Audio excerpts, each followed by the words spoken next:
go to Nettleton had been called there in connection with a case.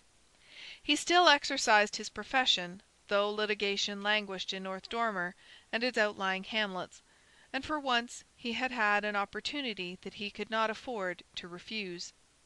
He spent 3 days in Nettleton, won his case, and came back in high good humour. It was a rare mood with him, and manifested itself on this occasion by his talking impressively at the supper-table of the rousing welcome his old friends had given him. He wound up confidentially, "I was a damn fool ever to leave Nettleton. It was Mrs. Royal that made me do it." Charity immediately perceived that something bitter had happened to him, and that he was trying to talk down the recollection. She went up to bed early, leaving him seated in moody thought, his elbows propped on the worn oilcloth of the supper-table. On the way up she had extracted from his overcoat pocket the key of the cupboard where the bottle of whisky was kept. She was awakened by a rattling at her door, and jumped out of bed. She heard Mr. Royal's voice, low and peremptory, and opened the door, fearing an accident. No other thought had occurred to her, but when she saw him in the doorway, a ray from the autumn moon falling on his discomposed face, she understood. For a moment they looked at each other in silence. Then, as he put his foot across the threshold, she stretched out her arm and stopped him. "You go right back from here," she said, in a shrill voice that startled her. "You ain't going to have that key to-night." "Charity let me in. I don't want the key. I'm a lonesome man," he began, in the deep voice that sometimes moved her. Her heart gave a startled plunge, but she continued to hold him back contemptuously. "Well, I guess you made a mistake, then. This ain't your wife's room any longer." She was not frightened. She simply felt a deep disgust, and perhaps he divined it, or read it in her face, for after staring at her a moment he drew back, and turned slowly away from the door. With her ear to her keyhole she heard him feel his way down the dark stairs and toward the kitchen, and she listened for the crash of the cupboard panel, but instead she heard him, after an interval, unlock the door of the house, and his heavy steps came to her through the silence as he walked down the path. She crept to the window and saw his bent figure striding up the road in the moonlight. Then a belated sense of fear came to her with the consciousness of victory, and she slipped into bed, cold to the bone. A day or two later, poor Eudora Skeff, who for 20 years had been the custodian of the Hatchard Library, died suddenly of pneumonia, and the day after the funeral Charity went to see Miss Hatchard, and asked to be appointed librarian. The request seemed to surprise Miss Hatchard. She evidently questioned the new candidate's qualifications. "Why, I don't know, my dear. Aren't you rather too young?" She hesitated. "I want to earn some money," Charity merely answered. "Doesn't Mr. Royal give you all you require? No one is rich in North Dormer." "I want to earn enough money to get away." "To get away?" Miss Hatchard's puzzled wrinkles deepened, and there was a distressful pause. "You want to leave Mr. Royal?" "Yes, or I want another woman in the house with me," said Charity resolutely. Miss Hatchard clasped her nervous hands about the arms of her chair, her eyes invoked the faded countenances on the walls, and after a faint cough of indecision she brought out, "The housework's too hard for you, I suppose?" Charity's heart grew cold. She understood that Miss Hatchard had no help to give her, and that she would have to fight her way out of her difficulty alone. A deeper sense of isolation overcame her. She felt incalculably old.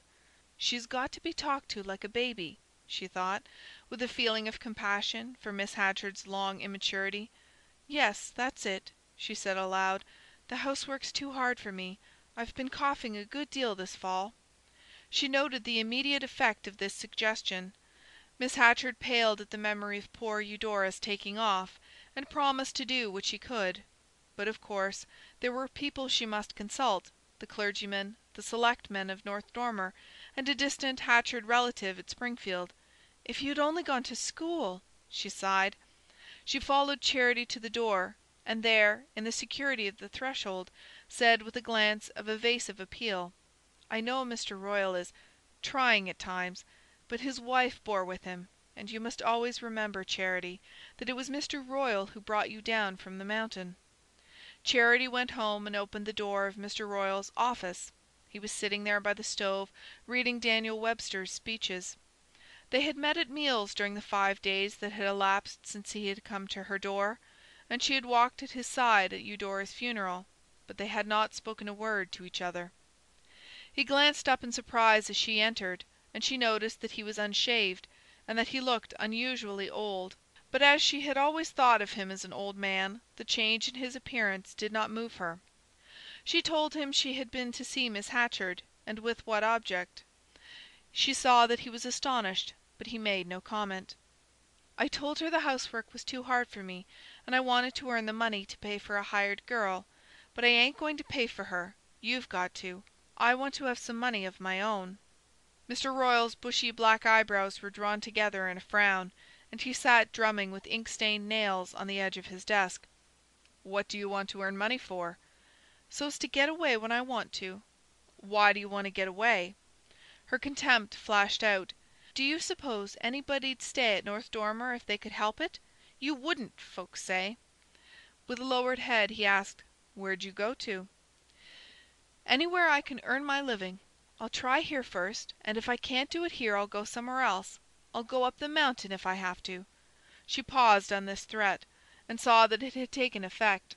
"I want you should get Miss Hatchard and the selectmen to take me at the library, and I want a woman here in the house with me," she repeated. Mr. Royal had grown exceedingly pale. When she ended he stood up ponderously, leaning against the desk, and for a second or two they looked at each other. "See here," he said, at length, as though utterance were difficult, "there's something I've been wanting to say to you. I'd ought to have said it before. I want you to marry me." The girl still stared at him without moving. "I want you to marry me," he repeated, clearing his throat. "The minister'll be up here next Sunday, and we can fix it up then. Or I'll drive you down to Hepburn to the justice, and get it done there. I'll do whatever you say." His eyes fell under the merciless stare she continued to fix on him, and he shifted his weight uneasily from one foot to the other. As he stood there before her, unwieldy, shabby, disordered, the purple veins distorting the hands he pressed against the desk, and his long orator's jaw trembling with the effort of his avowal, he seemed like a hideous parody of the fatherly old man she had always known. "Marry you? Me?" She burst out with a scornful laugh. "Was that what you came to ask me the other night? What's come over you, I wonder? How long is it since you've looked at yourself in the glass?" She straightened herself, insolently conscious of her youth and strength. "I suppose you think it would be cheaper to marry me than to keep a hired girl.